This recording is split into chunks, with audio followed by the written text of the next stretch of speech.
Assalamualaikum and very good morning to everyone. So my name is Muhammad Luman Hakim bin Ismail Shaib. I am the group leaders for this group and my group member is Muhammad Danish Haikal bin Johari at Elias and Aidah binti Abu Hanafi and the last one is Nur Atika Izzati binti Zulkifli. And our video is about a business accounting and our lecturer is Puan Huzaimah binti Baharudin. Is the table of the contents. So in this video, it complements three things, which the first one is the transactions of Danish enterprise, and the next one is the four type of source documents, and the last one is a book of prime entry, which from each source documents. This is the list of the transactions in the Danish enterprise. This transaction will show the example on how it be recorded into the source of document and into the book of prime entry. A delivery order is a document from a consignor or his agent of freight carrier which orders the release of the transportation of cargo to another party. Usually, the written order permits the direct delivery of goods to warehousemen, carrier, or other person who, in the course of their ordinary business, issue warehouse receipt or bills of lading. In delivery order, its content is the name of company. For example, Ida Enterprise. Second, name of the item order such as drawer. Third, name of the customer. For example, Danish Enterprise.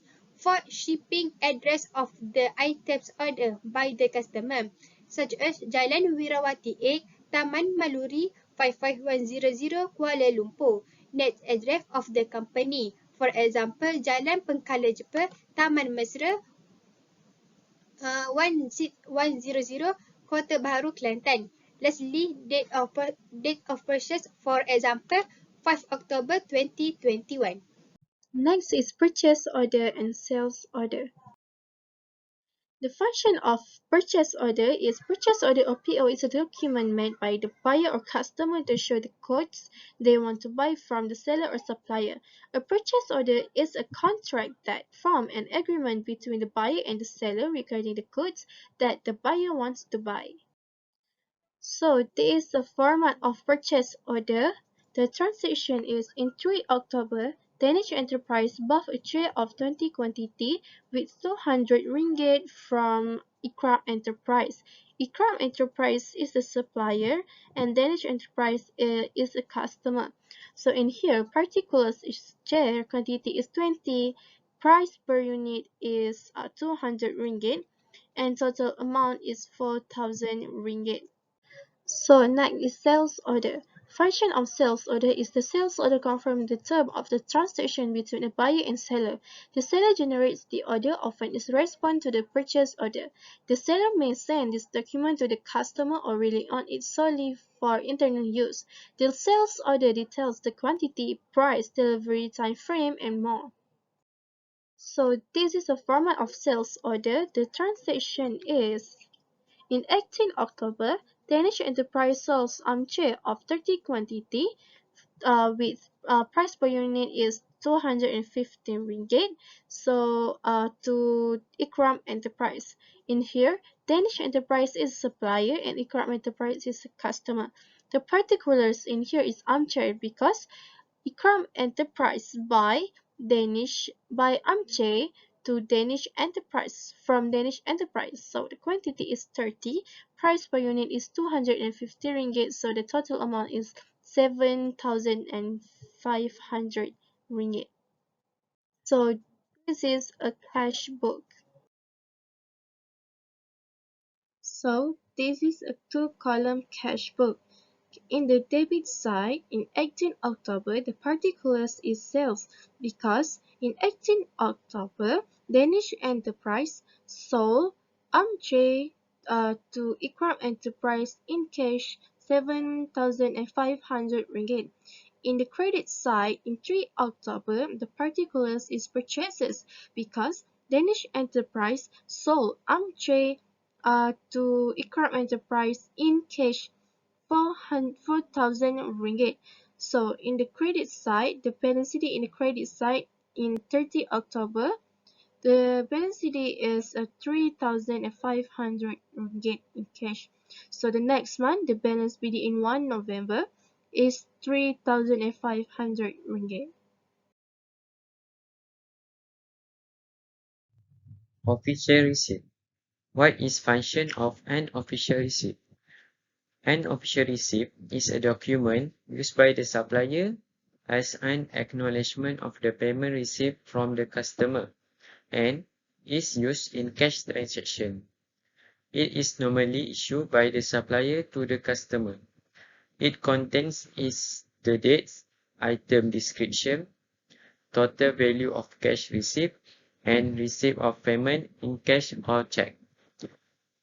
In the box below, we can see the example of an official receipt. Cash book. A cash book is used to record all cash transactions of business. It looks more like a T account with two sides, one debit in left side and one credit in right side. All cash receipts either by check or money are recorded on the debit side, while all cash payments either by check or money are recorded on the credit side. In the box below, we can see the two-column cash book. The sales in two-column cash book is from the unofficial receipt and it is on the debit side. The two-column cash book is used to record all cash receipts and payment. It has two columns which are cash in hand and cash at bank on both the debit and credit side of the cash book. This type of cash book is used to record entries without cash discount. Invoices. Invoices main function is evidence that transaction has been happened to the business. Invoices is a document used by the supplier to request payment of goods delivered to the customer. It is used in a credit transaction and it is issued by the supplier to the customer. So this is how it looks like for the invoices. It contains the date, description of the amount to be paid by the customer, which is 1,200, and it have the name of the person who in charge, which Danish, and it also have the number of the invoice and the customer and the supplier name. So from the invoice of purchases, we need to record it into the book of right entry, which is sales journal. Sales journal is known as a sales daybook. The function is to record the credit sales of the business inventory only. So this is how it looks like for the sales journal. It have the date of the transaction, it have the customer name, it have the invoice number, and it have the total of amount that need to be paid. Invoice purchases. It is a document used by a customer to request payment of goods delivered to the supplier. It is used in a credit transaction and is issued by the customer to the supplier. So this is how it looks like for the invoice of purchases. It contains the supplier and the customer name. It have the date of the transaction. It have the description of the transaction, which wooden chair of 10 quantity, and it have the total amount, which 1,000, and it have the name of the people who prepare the invoice. So from the invoice of purchases, we will record it into the book of prime entry, which is purchase journal. Purchase journal is known as a purchase daybook. The function is to use the record the credit purchases of the business inventory only. So this is how it would like for the purchase journal. It have the date, the customer name, it have the invoice number, and it have the total of the amount that being paid. That's all for our group. So it was a pleasure to present this video to you guys. So I hope in this video will be a benefit and get a new knowledge for students of accounting. So thank you. See you again.